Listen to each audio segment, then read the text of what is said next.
Добре, дојдовте на вториот дел од сесијата за материјално работење. Како што кажа, во овој дел ќе обрнеме повеќе внимание на извештаите во Dynamics NAV поврзани со артиклите.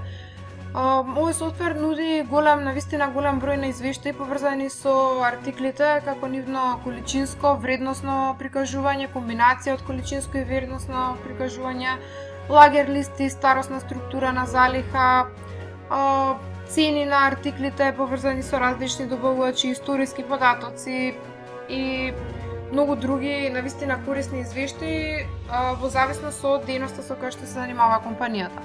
Во оваа сесија ќе обрнеме внимание на трите најзначајни извештаи кои што се користат во Македонија. Тоа се аналитичка картичка на артикл, финансиски извештај за залихата и вреднување на залиха. Овие извештаи се прилагодени од страна на нашиот тимот на логин системи, да одговараат на законските прописи во Република Македонија. Аналитичката картичка на артикл е извештај кој што ни го прикажува движењето на одреден артикл, вредносно и количински, во одреден временски период. Како пример ќе го земеме артиклот кој што го презентиравме во претходната сесија, тоа е лаптоп. Значи се избира шифра на артикл, датум на книжење, доколку остане празен, извештајот ќе ни ги покаже трансакциите направени за соодветниот артикл од почетокот на работа со истиот па до денес. Ние може да ставиме датум на пример од 1.1.2018 па се до денес. Магазин може да избереме, значи за кој магазин сакаме да го видиме извештајот или пак за сите магазини. Јас ќе оставам за сите магазини, иако за овој артикл трансакции имаме само во главниот магазин.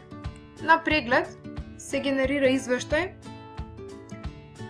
кој што ни ја прикажува состојбата на соодветниот артикл во одредениот временски период.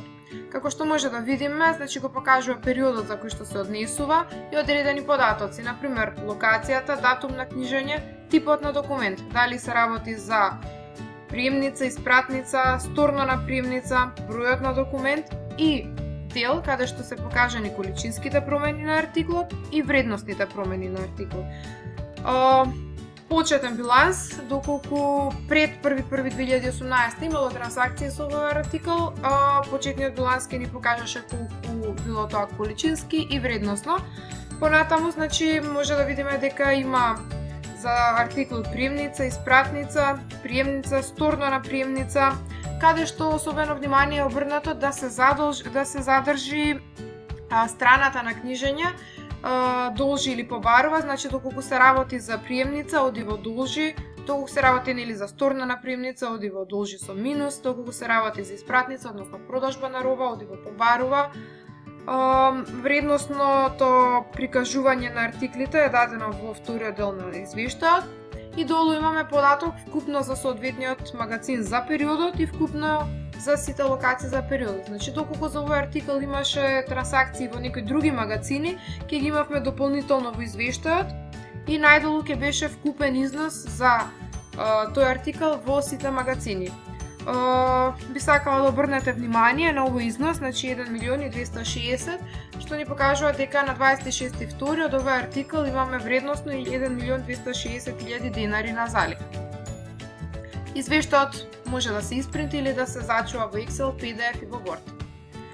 Вториот извештај кој што сакам да го покажам представува вреднување на залиха, LS, значи ова е преработен исто така да одговара на нашите законски прописи и согласно нашите искуства собрани од клиентите и нивните барања како би го направиле овој извештај поупотреблив и пофункционален. И ќе го ставам истиот датум, чисто за споредба, за да видиме да го видиме совпаѓањето на резултатот кој што ќе го дадат овие три извештаи.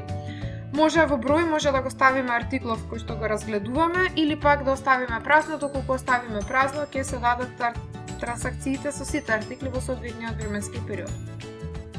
На превју, значи се добива извештај вреднување на залиха LS, карактеристично покажува дека се работи за понапредна верзија изработена од нашиот тим.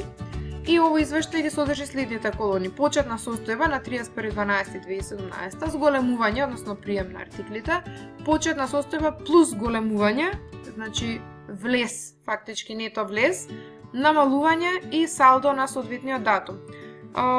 Би сакала да обрнеме внимание на овој дел, група за книжење на залиха трейд, значи трговски производ, односно соодветниот лаптоп кој што го видовме во претходниот извештај, значи зголемувањето, намалувањето и салдото на 31.12, значи 1.260.000. Третиот извештај е финансиски извештај за залиха. Овој извештај служи, е направен по барање на клиентите, тој служи да ни ја покаже финансиската состојба во одреден магазин.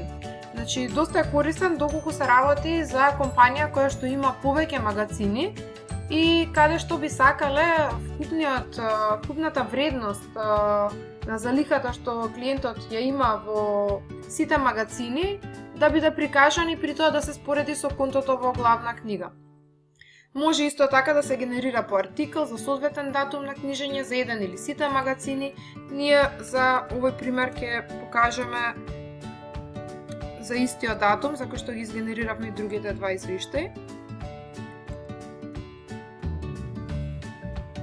Ќе се изгенерира извештај кој што ќе ни ја даде финансиската состојба на магазините во кои што има трансакции, односно имаат салдо. Во овој случај, значи станува збор за главен магазин, меѓутоа, тука се вклучени и другите артикли, значи не само лаптопот, туку и останатите кои што ги видовме во другите извештаи, доколку го изгенерираме овој извештај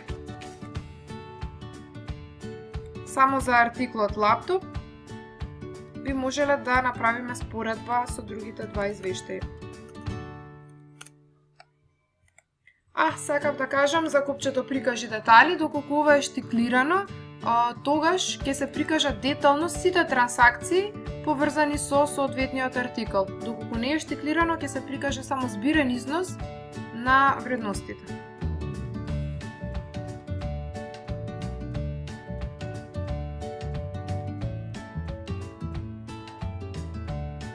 Во случајот, значи за соодветниот артикл не ги дава трансакциите вредносно, значи нема количински, ова е само финансиски извештај за соодветниот период, како што може да видиме на контото треба да има залиха од 1.260.000 денари.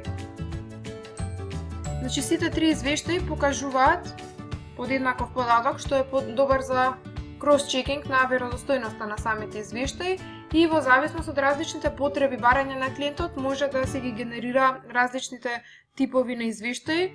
Мислам дека како комплет од вакви три извештаи се доста корисни за да се следи и да се контролира материјалното работење на одредена компанија, уште да споредиме со контото за залиха доколку отидеме во контниот план.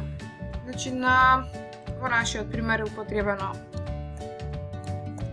конто 660.09, значи може да видиме таму се водат стоките на залиха во магазин, дека неговото салдо е 1.260.000, што ни ја потврдува точноста и веродостојноста на извештаите и овие други два извештаи исто така може да се зачуваат во Excel, во Word, во PDF, да се спринтаат, значи по потреба на клиентот.